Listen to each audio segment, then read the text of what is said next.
Iran के खिलाफ America Israel हमले का आज चौथा दिन है। इजरायली और अमेरिकी सेनाओं ने सोमवार रात ईरान के अहम ठिकानों पर मिसाइलें दागी। ईरान ने भी इजराइल पर जवाबी हमले किए। रिपोर्ट्स के मुताबिक इजराइल ने ईरान के 500 साल पुराने गोलिस्तान पैलेस पर हमला किया है। हमले में इसका कुछ हिस्सा डैमेज हो गया। इसी साल 2013 में यूनेस्को की विश्व धरोहर सूची में भी शामिल किया गया था। इस बीच संयुक्त अरब अमीरात के राष्ट्रपति शेख मोहम्मद बिन जायद अल नहयान और दुबई के क्राउन प्रिंस शेख अहमदान बिन मोहम्मद बिन राशिद अल मखतूम दुबई मॉल में खरीदारी कर रहे लोगों के बीच घूमते नजर आए। पाकिस्तान के रक्षा मंत्री ख्वाजा आसिफ ने सोशल मीडिया पर कहा कि इजराइल मुस्लिम दुनिया में अस्थिरता की बड़ी वजह है और ये मानवता के लिए खतरा है। आसिफ ने यह भी कहा कि मौजूदा संघर्ष ईरान पर थोपा गया है, जबकि ईरान अमेरिका के साथ बातचीत के जरिए समझौता करने को तैयार था। उन्होंने पाकिस्तान की परमाणु ताकत को बाहरी खतरों के खिलाफ देश की सुरक्षा की ढाल बताया। ईरान में अब तक 742 लोगों की मौत हो चुकी है, इसमें 176 बच्चे हैं। 760 से ज्यादा लोग घायल हुए हैं। कांग्रेस की राज्यसभा सांसद सोनिया गांधी ने ईरान के सुप्रीम लीडर आयतुल्ला अली खामिनेई की हत्या पर भारत सरकार की चुप्पी को लेकर सवाल उठाए हैं। उन्होंने कहा, दिल्ली की चुप्पी हैरान करने वाली है। ये तटस्थता नहीं बल्कि जिम्मेदारी से पीछे हटना है। मंगलवार को इंडियन एक्सप्रेस में पब्लिश आर्टिकल में उन्होंने लिखा, 1 मार्च को ईरान ने पुष्टि की कि उसके सुप्रीम लीडर आयतुल्ला खामिनेई की एक दिन पहले अमेरिका और इजराइल के टारगेटेड अटैक में हत्या कर दी गई।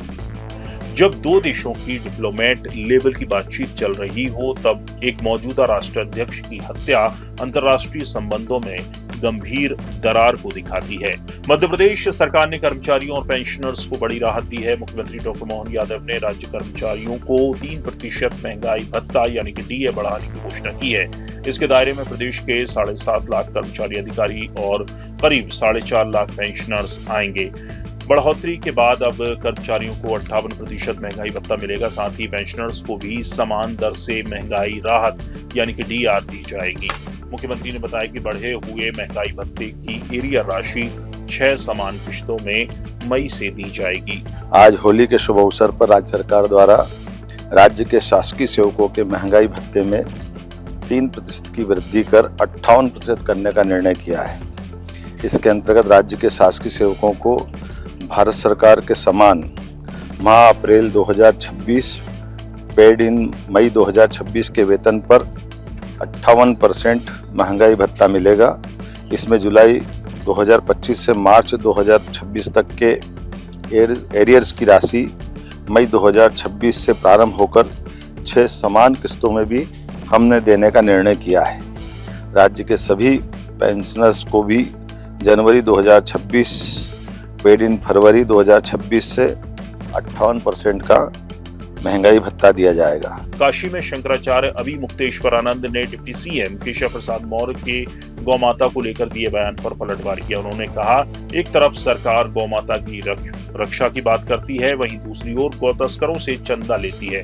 यूपी में गायों की संख्या में 4% की कमी आई है। डिप्टी सीएम बताएं, ऐसा क्यों है? शंकराचार्य ने कहा कि 7 मार्च से शंखनाद यात्रा की शुरुआत होगी। जौनपुर, सुल्तानपुर, रायबरेली, उन्नाव होते हुए 12 मार्च को लखनऊ पहुंचेगी, जहां पर गौ प्रतिष्ठा, ध्वज स्थापना और गौ माता की रक्षा के लिए धर्म युद्ध के शंखनाद का कार्यक्रम प्रस्तावित है। ईरान इजराइल वॉर का असर कच्चे तेल पर पड़ रहा है। ब्रेंट क्रूड की कीमत आज 3% से ज्यादा चढ़कर $80 प्रति बैरल के पार पहुंच गई है। कल इसमें 10% की तेजी आई थी, यानी 2 दिन में ये 13% से ज्यादा चढ़ चुका है। जानकारों का मानना है कि अगर ये तनाव और बढ़ा तो तेल की कीमतें $120 प्रति बैरल तक पहुंच सकती हैं। इसका असर भारत में पेट्रोल डीजल पर दिख सकता है। दिल्ली में पेट्रोल 95 रुपए से बढ़कर 100 रुपए तक पहुंच सकता है, वहीं डीजल 88 से बढ़कर 92 रुपए प्रति लीटर तक पहुंच सकता है। अन्य शहरों में भी इसी तरह 5 से 6 रुपए का इजाफा हो सकता है। और रश्मिका मंदाना और विजय देवरकोंडा ने शादी के 5 दिन बाद मंगलवार को अपने संगीत समारोह की कई तस्वीरें और वीडियो इंस्टाग्राम पर शेयर किए। रश्मिका और विजय ने अपनी पोस्ट में लिखा, प्यार, खुशी के आंसू, हंसी, म्यूजिक और डांस से भरी रात इसे बताया। समाचार लुकआउट के इस बुलेटिन में आज इतना ही। वीडियो पसंद आया हो तो लाइक कीजिए, शेयर कीजिए और हर छोटी बड़ी खबरों से अपडेट रहने के लिए हमारे चैनल समाचार लुकआउट को सब्सक्राइब जरूर कीजिए।